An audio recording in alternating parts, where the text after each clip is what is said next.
जैसा कि last episode में हमने देखा कि लुओ फैंग और उस गोल्डन हॉर्न बहमूद के दरमियान में फाइट हो रही थी, जहां पर लुओ फैंग अपने एक स्पिरिचुअल वेपन को यूज करते हुए उस गोल्डन हॉर्न बहमूद के ऊपर अटैक करता है और फैंग का ये अटैक उस गोल्डन हॉर्न बहमूद की बॉडी को चीरते हुए उसके कोर के ऊपर जाकर लगता है, जिसकी वजह से वो गोल्डन हॉर्न बहमूद वहां पर दर्द के मारे चिल्ला रहा होता है। तो अब लुओ फैंग अपनी पावर स्कोर भी ज्यादा बढ़ा देता और उस गोल्डन हॉर्न बहमूद के कोर को तोड़ डालता है। ऐसा करते हुए हमने देखा कि लुओ फैंग की बॉडी बहुत ही बुरी तरह से इंजर्ड हो जाती है और साथ ही साथ लुओ फैंग की स्पिरिट भी उसकी बॉडी से बाहर आ जाती है। और एपिसोड के लास्ट में हमने देखा कि अपनी सारी पावर इस्तेमाल कर लेने की वजह से लुओ फैंग की सोल भी डिसअपीयर हो जाती है। अब आगे इस एपिसोड की स्टार्टिंग में हम देखते हैं कि लुओ फैंग की डेड बॉडी समंदर की गहराई में जा रही थी, जिसके बाद हमें सिटी का सीन दिखाया जाता है, जहां पर हम देखते हैं कि सिटी में मौजूद लोगों के सामने जो स्क्रीन लगी हुई थी वो पूरी तरह से ब्लैंक हो चुकी थी, जिसे देखकर सिटी में मौजूद लोग भी हैरान हो जाते हैं। उसी के साथ साथ हम देखते हैं लुओ फैंग की फैमिली को, उनको भी वहां पर कुछ भी नजर नहीं आ रहा था कि आखिर लुओ फैंग के साथ क्या हुआ। फिर हमें दिखाया जाता है कुछ मॉन्स्टर्स का सीन जो कि सिटीज को डिस्ट्रॉय कर रहे थे। वहां पर जो एम्परर लेवल का मॉन्स्टर था उसे भी मालूम हो जाता है कि उस गोल्डन हॉर्न बहमूद के साथ कुछ ना कुछ तो गड़बड़ है, क्योंकि वहां पर लुओ फैंग और गोल्डन हॉर्न बहमूद की फाइट के दरमियान जो इतना जबरदस्त ब्लास्ट होता है वो मॉन्स्टर भी उस ब्लास्ट को देख रहा होता है, जिसे देखकर उसे ये तो कंफर्म हो ही चुका था कि वो गोल्डन हॉर्न बहमूद मारा गया है। इसके बाद हम देखते हैं एल्डर याओरा, वॉरियर फ्रोस्ट और वॉरियर बीस्ट को, जिनके सामने सैटेलाइट का व्यू आ रहा होता है, जहां पर वो अपने मॉनिटर पर देखते हैं कि लुओ फैंग की वजह से वहां स्पेस के अंदर कितना बड़ा ब्लास्ट हुआ है। वो सब लोग ये देखकर हैरान हो रहे होते हैं। वहीं दूसरी तरफ हम समंदर में देखते हैं उस गोल्डन हॉर्न बहमूद का सीन, जहां पर उसकी बॉडी में से ब्लड निकल रहा होता है और वो भी पानी की गहराई में डूबता जा रहा था और यूं ही डूबते डूबते वो नीचे समंदर की तह के साथ आकर गिर पड़ता है।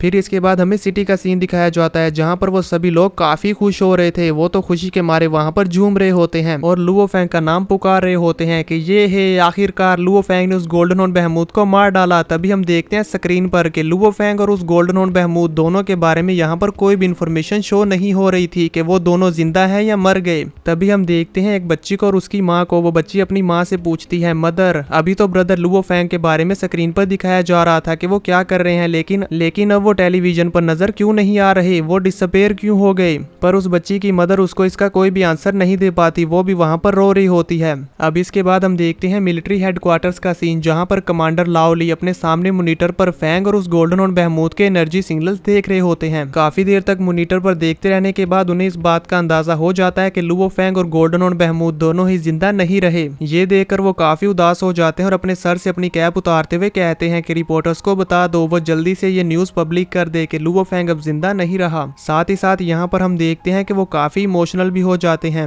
अब इसके बाद हम सिटी में मौजूद लोगों को देखते हैं जो कि ये न्यूज सुन रहे होते हैं, जिसमें वो न्यूज रिपोर्टर बताता है कि मैं आप सबको एक बहुत बड़ी न्यूज बताने जा रहा हूँ। और वो बात ये है कि काफी देर तक मिलिट्री डाटा को चेक करने के बाद ऑफिशियली ये कंफर्म हो चुका है कि वो जाइंट बीस्ट गोल्डन हॉर्न बहमूद मारा जा चुका है और अब उसकी रिकवरी के भी कोई वाइटल सिग्नल्स नहीं मिल रहे। लुओ फैंग की वजह से अब हमारी अर्थ और हम ह्यूमंस बिल्कुल सेफ हैं। पर बड़े ही अफसोस के साथ कहना पड़ रहा है कि उस गोल्डन हॉर्न बहमूद के साथ फाइट करते हुए हमारे hero major general Luo Fang, अभी इस वक्त उनका कोई भी डाटा नहीं मिल रहा कि वो जिंदा है या नहीं। न्यूज रिपोर्टर की ये बात सुनकर एल्डर याओरा रो रही होती हैं। वॉरियर फ्रोस्ट भी काफी निराश हो जाते हैं और वॉरियर बीस्ट तो बिल्कुल ही अपनी हिम्मत हार जाते हैं। वहीं दूसरी तरफ हम देखते हैं यूजिन को। यूजिन तो इस बात को बिल्कुल भी सहन नहीं कर पाती और फैंग के मरने की न्यूज सुनकर उसे एक बहुत बड़ा झटका लगता है और वो वहीं पर बेहोश हो जाती है। साथ ही साथ हमें यहाँ यूजिन के हाथ में फैंग का दिया हुआ लॉकेट भी दिखाया जाता है। न्यूज रिपोर्टर अपनी बात को कंटिन्यू करते हुए बताता है कि पांचों कंट्रीज के हेड ने एक इमरजेंसी कॉल जारी की है, जिसमें वो अपनी मिलिट्री के गॉड ऑफ वार सोल्जर्स को भेजकर 24 आवर्स के लिए कंटिन्यू सर्च रेस्क्यू ऑपरेशन जारी कर रहे हैं। वो सभी मिलकर लुओ फैंग को ढूंढेंगे और इसी के साथ साथ डिस्ट्रॉय हो चुके शहरों में जो भी लोग जिंदा बचे होंगे उन सबको रेस्क्यू किया जाएगा। अब इसके बाद हमें अगले दिन का सीन दिखाया जाता है, जहां पर हम देखते हैं कि पांचों कंट्रीज के प्रेसिडेंट्स ने मिलकर लीडर होंग, वॉरियर लीशन और जो भी बड़े बड़े सोल्जर्स इसमें मारे गए और जो भी बड़े बड़े वॉरियर्स इस जंग में मारे गए उनके स्टैचू बनाए होते हैं और उन स्टैचूज के पास बचे हुए सभी सोल्जर्स, मिलिट्री ऑफिसर्स और जितने भी मिलिट्री के लोग होते हैं वो वहां पर आ रहे होते हैं। इन स्टैचूज में लुओ फैंग का स्टैचू भी होता है और ये न्यूज भी लाइव ब्रॉडकास्ट की जा रही थी, जहां पर न्यूज रिपोर्टर सभी लोगों को बता रहे थे। हम देखते हैं कि कैंडाइज और फैंग के बाकी सभी सीनियर्स भी ये न्यूज देख रहे होते हैं। फिर हम देखते हैं कमांडर लाओली को, जो कि अपनी मिलिट्री के सोल्जर्स को लीड करते हुए यहाँ पर इन सभी स्टैचूज के सामने आ जाते हैं और इनको रिस्पेक्ट देते हुए सैल्यूट करते हैं, जिनके साथ साथ वो सभी मिलिट्री के ऑफिसर्स भी ने सैल्यूट करते हैं। वहाँ पर मौजूद सभी लोग अपने इन हीरोज को खोने की वजह से काफी दुखी होते हैं। अब इसके बाद यहाँ पर इन सबका फ्यूनरल किया जाता है, जहाँ पर एक एक करके सभी वॉरियर्स और सोल्जर्स आ रहे होते हैं, जिनमें हम देखते हैं कि फैंग की पुरानी फायर हैमर टीम, उनके कैप्टन भी आए होते हैं और फायर हैमर टीम के सभी मेंबर्स भी आते हैं। फैंग के सीनियर्स और उसके बाकी जितने भी दोस्त थे वो सब भी इस फ्यूनरल में आए थे।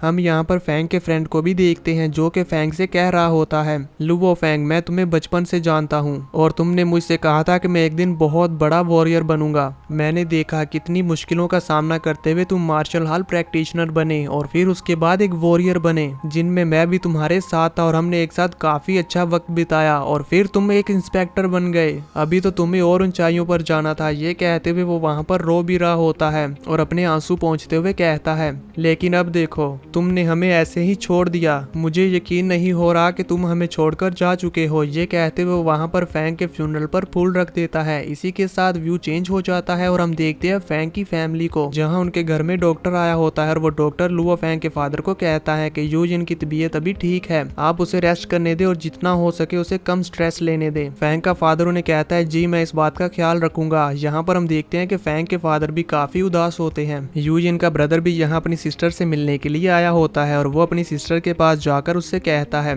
यूजिन, डॉक्टर ने तुम्हें चेक करके बताया है कि तुम्हें ज्यादा स्ट्रेस नहीं लेना और तुम्हें अपना ज्यादा से ज्यादा ख्याल रखना है। और फिर वो यूजिन के पास बैठकर उसे हौसला देते हुए कहता है, मैं जानता हूँ कि ये बच्चे तुम्हारे लिए बहुत जरूरी हैं और तुम इन बच्चों को दुनिया में लाना चाहती हो, पर ऐसा करने में तुम्हारी अपनी लाइफ भी खतरे में आ जाएगी, इसलिए तुम्हें अपना ज्यादा से ज्यादा ख्याल रखना होगा। और ये भी हो सकता है कि लुओ फैंग के एनिमीज तुम्हें धमकाने की कोशिश करें। जिस पर यूजिन वहाँ से खड़े होते हुए कहती है कि ये वर्ल्ड मेरे बच्चों को अप्रिशिएट करता है, क्योंकि ये बच्चे इस वर्ल्ड के सबसे स्ट्रॉन्गेस्ट और बहादुर हीरो के बच्चे हैं, तो इसलिए मैं इन धमकाने वालों पर ज्यादा ध्यान नहीं दूंगी। और मेरे ये बच्चे, मेरे और लुओ फैंग के बीच एक बॉन्ड है, ये हमें एक दूसरे के साथ जोड़े रखते हैं और यही मेरे लिए काफी है आगे बढ़ते रहने के लिए। चाहे कुछ भी हो जाए मैं इन बच्चों को जन्म दूंगी। यूजिन की इसी बात के साथ व्यू चेंज हो जाता है और हम देखते हैं डीप सी का सीन, जहाँ पर बहुत सारे मॉन्स्टर्स उस गोल्डन हॉर्न बेहमूथ की बॉडी के पास इकट्ठा हो रहे होते हैं, जिनमें वो एम्परर लेवल का मॉन्स्टर भी होता है और वो गोल्डन हॉर्न बेहमूथ की बॉडी को लालच भरी नजरों से देख रहा था, मानो कि जैसे वो अभी उसे कच्चा चबा जाएगा।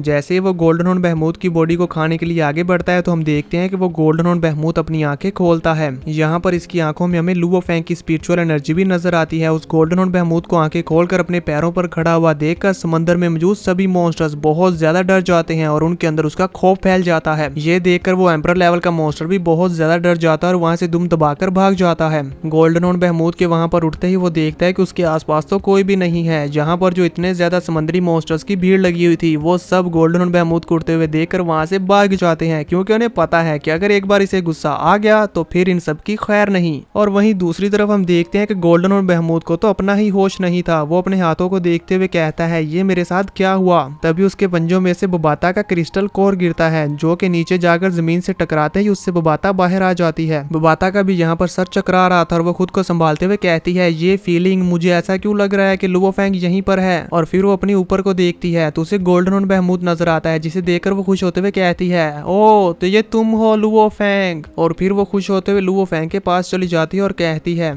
ओ माई गॉड, मैंने सोचा नहीं था कि तुम इस गोल्डन हॉर्न बेहमूद की बॉडी पर कब्जा कर सकते हो, पर लकीली तुमने इस गोल्डन हॉर्न बेहमूद की बॉडी को चुरा लिया। ये वाकई में ही एक मिरेकल है। मैंने तो सोचा था तुम मर चुके हो, तुमने मुझे बिला वजह ही इतना ज्यादा परेशान कर दिया। फैंग अपनी बॉडी को देखकर बोल रहा होता है, क्या हुआ, क्या मैंने कर दिया। और फिर वो बबाता की बात का आंसर करते हुए कहता है, ये तो शुक्र है मास्टर की इनहेरिटेंस पावर सील का, जो कि मेरी बॉडी में थी, जिसने मेरी सोल को बचा लिया, वरना आज मैं तुम्हारे सामने यहाँ नहीं होता। ना सिर्फ मैंने उस सील की हेल्प से उस गोल्डन हॉर्न बेहमूद की डिफेंस को तोड़ा, बल्कि उसके माइंड पर भी कब्जा कर लिया। साथ ही साथ मुझे उस सील से इनफ एनर्जी भी मिलती रही, जिससे मैं अपने सीक्रेट मूव को लॉन्च कर पाया और उसे बरकरार रख पाया। और फाइनली मैंने उस गोल्डन हॉर्न बेहमूद की बॉडी को स्वेलो कर लिया और अब ये बॉडी मेरी है, जिसने बहुत सारे इंसानों की जिंदगियां तबाह की। और अब मुझे इसी बॉडी पर डिपेंड रहना होगा। ये अच्छी बात नहीं है। जिस पर बुबाता उसे कहती है, हम इसके बारे में क्या कर सकते हैं? तुम्ही ने अपनी सोल को 100% बर्न कर दिया, जिसकी वजह से तुम्हारी असली बॉडी के सारे साइकोलॉजिकल फंक्शंस खराब हो गए। अगर मास्टर की सील तुम्हारी सोल को रिस्टोर करने में कामयाब नहीं हो पाती तो फिर आज तुम यहाँ पर जिंदा नहीं होते,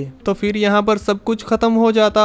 लेकिन अब मुझे परेशान होने की कोई जरूरत नहीं है। कितनी जल्दी रंग बदल लेती है ये बुबाता। और इसी खुशी के साथ वो अपने वर्चुअल वर्ल्ड में आ जाती है और वहां पर आकर कहती है, चलो अब हम इस गोल्डन हॉर्न बहमूद की बॉडी का मुआयना करते हैं। गोल्डन हॉर्न बीस्ट इस यूनिवर्स की टॉप रेस है। इसकी बॉडी तुम्हारी ह्यूमन बॉडी से बहुत ज्यादा स्ट्रोंगर है। तुम्हें तो इस बात पर खुश होना चाहिए। ये कहते हुए बुबाता बड़ी खुशी के साथ अपना चश्मा लगा लेती है। तो फैंग उससे पूछता है, बुबाता क्या मैं अपनी ह्यूमन बॉडी को रिस्टोर कर सकता हूँ? तो बुबाता उसे कहती है, घबराओ नहीं, हम उसका भी कुछ ना कुछ कर लेंगे। इसी के साथ ये एपिसोड खत्म हो जाता है। तो देखेंगे नेक्स्ट एपिसोड में कि क्या फैंग अपनी बॉडी को रिस्टोर कर पाएगा। आप सब दोस्तों को क्या लगता है मुझे नीचे कमेंट में जरूर बताना।